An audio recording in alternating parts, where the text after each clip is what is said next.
Yo, you're watching Shurkou, and today we are back with some more Wild Rift Esports. Cerberus Esports going up against Game Home. In the Vietnamese Icon series, we are jumping straight into the draft, and let me tell you, you will see some very interesting picks in this one. It should be very, very exciting. We have a Lee Sin ban and a Kaisa ban from the side of Cerberus. Meanwhile, from the side of Game Home, we have an Akali and what looks to be a Ziggs ban so far. Yes, it does get locked up, so pretty much a lot of broken champions just taken straight off the map right now. Ziggs, this is, by the way, post-nerf, okay? This is the newest juicy patch.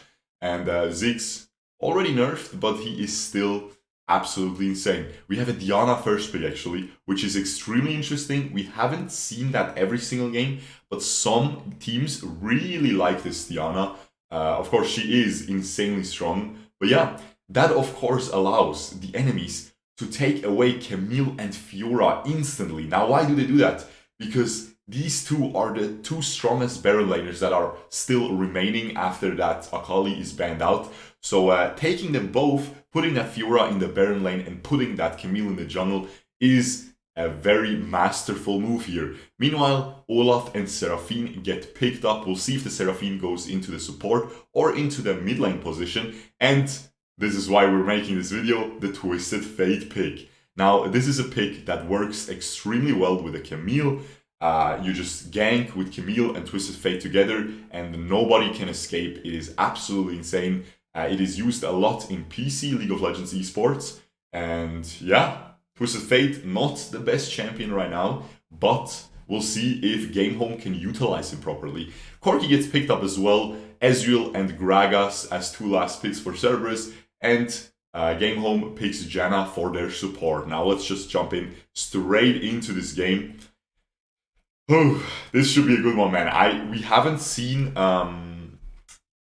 Twisted Fate at all so far in Wild Rift Esports. Let me see if everything is properly set up. Yes, it is, and game is starting. Now let's check this out. Of course, the Camille is jungle, as I said.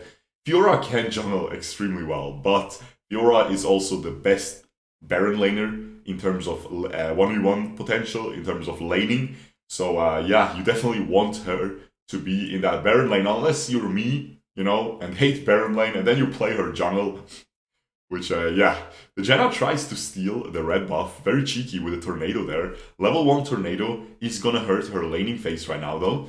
Usually you wanna go second ability into that shield for level 2, and that is gonna give you some nice laning. But yeah, both junglers starting on opposite ends, which means usually the early game won't be too exciting because both teams will just, both junglers will just clear the Skull Crab at 125. Never mind, look at Olaf going for a little bit of a different macro here.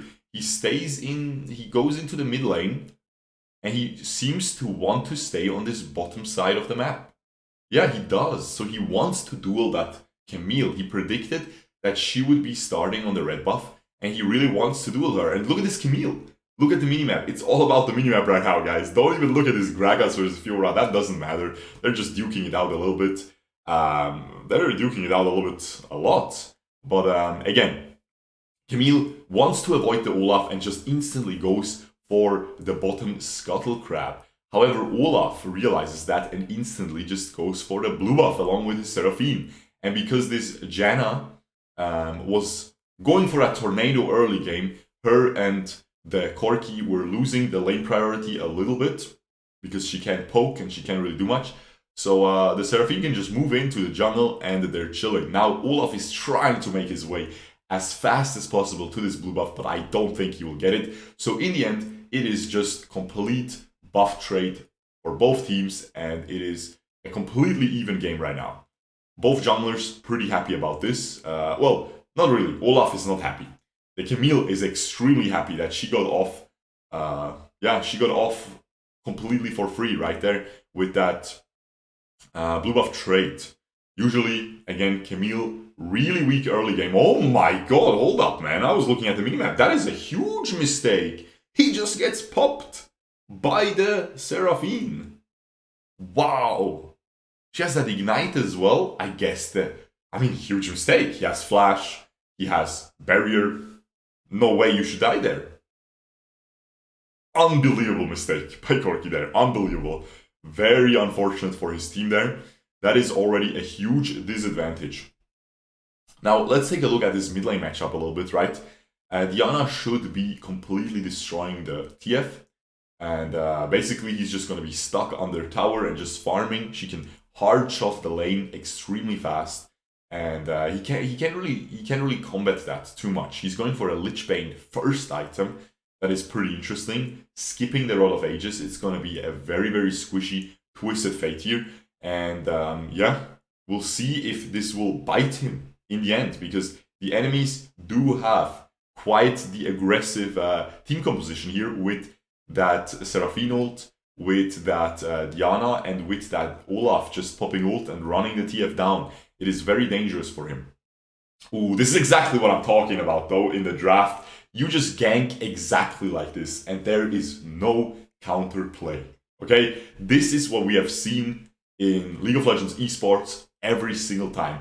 They're usually, in PC League of Legends Esports, usually the Camille is a Baron laner, and they fill it up with Nidalee in the jungle, because the Nidalee is going to be able to easily hit that spear and then just burst a lot, okay? So that is the holy trinity of last year's League of Legends meta. But while I was saying that, the Fiora actually ends up dropping. They do get a tower, but Fiora ends up dropping. The others two get away, the Diana gets away as well, but the Dragon actually went over to Cerberus Esports there, because of course Game Home was committing a lot of players to the top side to gank and take down that tower.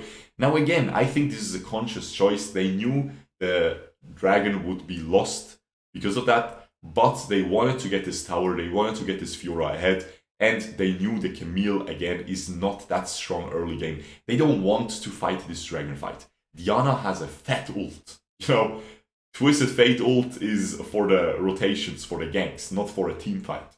So they're already outclassed there. Then the Olaf, at this point in the game, is just stronger than the Camille. She needs to scale a little bit again, so they decided to not fight that.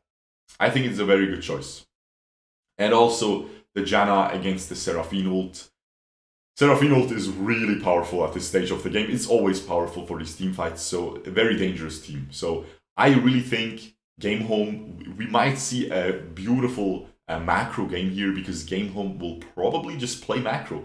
They should really aim for split push. They have Fiora, Camille, and Twisted Fate. That is a lot of split push. That's honestly one too many. So we'll see. But of course, they had to compromise their team comp a little bit for this Fiora and Camille pick at the same in the same team, because they really wanted to just steal away the strong Baron laners. Gragas is still very, very strong, but nothing compared to Camille and Fiora. And while I'm saying that, Camille just goes in, ults the Olaf. Beautiful pick against Olaf, by the way, because even with his CC immunity on his ult, he will not be able to run away. The Diana was pushing top, beautifully utilizing her kit. Oh my god, she almost goes for a solo kill. She almost gets him. Oh, but he outplays her. Beautiful. Gets the flash. She flashes back in, but is not able to finish him. Beautifully played. He flashes away from the ultimate, and she still is almost able to kill him. That's what I was talking about. Fiora counters the Twisted Fate. Well, not really counters, but it's just really hard for Twisted Fate to lane against her, and the Camille jumps away over the wall, and the Olaf ends up dropping. Beautiful mechanics there by Genza. Flashes in with the Ezreal, hits the Mystic Shot, but no, he dodges the ult. The Janna sidestep. Did you see that? Look at the minion. Look at the minion. He sidestepped. Oh my god. Guys, I'm telling you, these Vietnamese teams have crazy mechanics. It is so much fun to watch. But yeah, he hits the Mystic Shot, but the Janna shield just came off cooldown in the last split second. She is able to shield the damage and walk away with her life. That is insane, guys. These games, oh man. Oy, oy, oy, oy, oy. This TF, by the way, is going for Lich Bane straight into the rapid fire cannon. I'll definitely try this build. We'll see how it goes. We'll see how it goes, man. I feel like it's a little bit too greedy, but we'll see how it goes. The thing is, without Rod of Ages, you are really paper. But he's doing extremely well so far. 2-0. This is a pretty slow game. Again, as I said, early game, the junglers on opposite sides. You're not going to see that brawl, that early game 1 minute 25 second brawl at the Scuttle Crab, where usually a lot of people die, especially if you've been paying attention to my previous esports videos, especially if you have a Braum on your team, because that passive is just going to decimate the enemy team, man. The early game. Super strong passive, man, in the early game. Anyway, while I'm saying that, we have a lot of Cerberus Esports members being in that mid lane, trying to push that wave instantly so they can make their way over to the dragon and have that dragon priority. Huge. Jenna gets completely caught out by the Olaf, but the Olaf is taking a little bit too much damage. The Corki goes in, misses the rocket, is not able to finish him, and because he used his Valkyrie in, the Diana is easily able to finish him off. However, the Diana ult is down. Beautiful Seraphine ult hits 3 people. Ends up dropping herself though. And the Gragas is not able to accomplish too much. Flashes away in the end. The Diana is so broken, so tanky while still dealing so much damage. But she is not able to get anything for herself either. Now this Rift Herald crashes into the tower, but only gets 1 plate and ends up dropping. Yes. Whew, what a team fight. In the end, it is a 3-5 on the scoreboard right now. 2,000 goal advantage for Game Home.